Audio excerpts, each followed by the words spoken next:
Hi అండి. నమస్తే. Welcome to Durga Krishna kitchen. Chapati గట్టి పడకుండా పొరలు పొరలుగా మెత్తగా రావాలంటే పిండిని ఒకసారి ఈ విధంగా కలుపుకొని చూడండి. చపాతీ అనేది చాలా స్మూత్‌గా ఉంటుంది. చాలా చాలా బావుంటుంది టేస్ట్ కూడా. చపాతీ చేయడం ఒకళ్ళకి సెట్ అవుతుంది. ఒక్కొక్కళ్ళకి సెట్ కాదు కదండీ! ఒకసారి నేను చెప్పినట్టుగా ట్రై చేయండి. తినే కొద్దీ తినాలనిపిస్తుంది చపాతీ కూడా. స్మూత్‌గా చాలా బావుంటుందండి.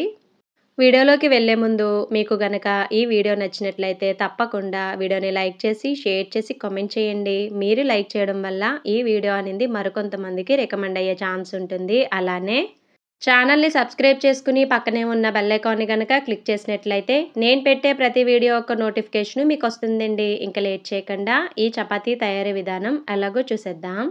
ముందుగా ఒక గిన్నెలోకి 1 కప్ వరకు గోధుమ పిండి తీసుకోవాలండి. నేను తీసుకున్న గోధుమ పిండి క్వాంటిటీకి 5 చపాతీల వరకు వస్తాయి. అలానే టేస్ట్‌కి తగ్గట్టుగా కొద్దిగా ఉప్పును కూడా యాడ్ చేసుకొని పిండి, ఉప్పు ఒకసారి బాగా కలుపుకోవాలి. తర్వాత దానిలోకి ఒక 1 స్పూన్ వరకు ఆయిల్ కూడా యాడ్ చేసుకొని ఒకసారి మొత్తం బాగా కలుపుకోవాలి. తర్వాత కొద్ది కొద్దిగా వాటర్‌ని పోసుకుంటూ పిండిని ఈ మాదిరిగా కలుపుకొని ఒక 10 నిమిషాలు పక్కన పెట్టేసుకోవాలి. 10 నిమిషాల తర్వాతండి ఇలా వీడియోలో చూపిస్తున్న విధంగా అరచేత్తో బాగా మద్దన చేస్తున్నట్టుగా పిండిని బాగా కలుపుకోవాలి. ఒక 5 నిమిషాలైనా. ఇలా కలపడం వల్ల పిండి అనేది బాగా మెత్తబడి చపాతీ అనేది గట్టి పడకుండా స్మూత్‌గా ఉంటుందండి. అలానే చపాతీ చల్లారిపోయిన తర్వాత కూడా మీకు మెత్తగా ఉంటుంది ఇలా కలుపుకోవడం వల్ల.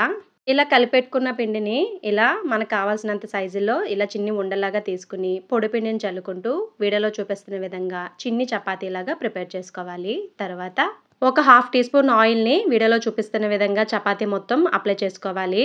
ఇలా ఆయిల్ అప్లై చేయడం వల్ల చపాతీ అనేది పొరలు పొరలుగా వస్తుంది. దీన్ని ట్రయాంగిల్ షేప్‌లో ఫోల్డ్ చేసుకొని ఒక 5-10 నిమిషాలు పక్కన పెట్టేసుకోండి. అలా ఆయిల్‌తో ఈ చపాతీ అనేది నానితే బావుంటుంది.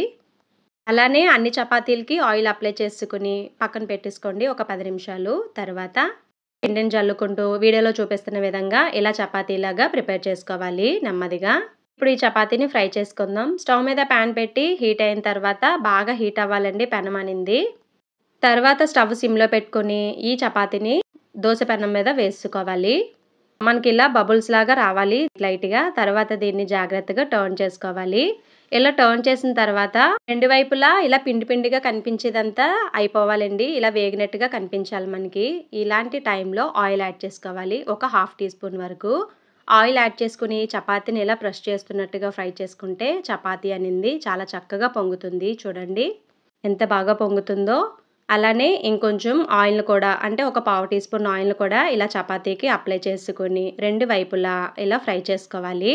చపాతీకి ఆయిల్ యాడ్ చేసిన తర్వాత స్టవ్ హైలో పెట్టుకుని ఇప్పుడు చపాతీని ఫ్రై చేసుకోవాలి. ఇలా ప్రెస్ చేస్తున్నట్టుగా 2 వైపులా రోస్ట్ చేసుకుంటే సరిపోతుంది. మనకి కొంచెం మాడినట్టుగా రావాలి. అదే మనకి చపాతీకి టేస్ట్‌నిస్తుంది. భలే ఉంది కదండీ పొంగుతూ. చాలా చాలా బా వచ్చిందండి టేస్ట్ అయితే. నేను ఎప్పుడు ఇలానే ప్రిపేర్ చేస్తాను.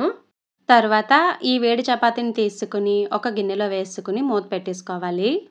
మూత పెట్టిన తర్వాత ఒక 3-4 నిమిషాలు అలా వదిలేయండి. ఆ ఆవిరికి చపాతీ అనేది మెత్తగా అవుతుంది. అలానే చల్లారిపోయిన తర్వాత కూడా గట్టిగా అవ్వకుండా ఉంటుంది.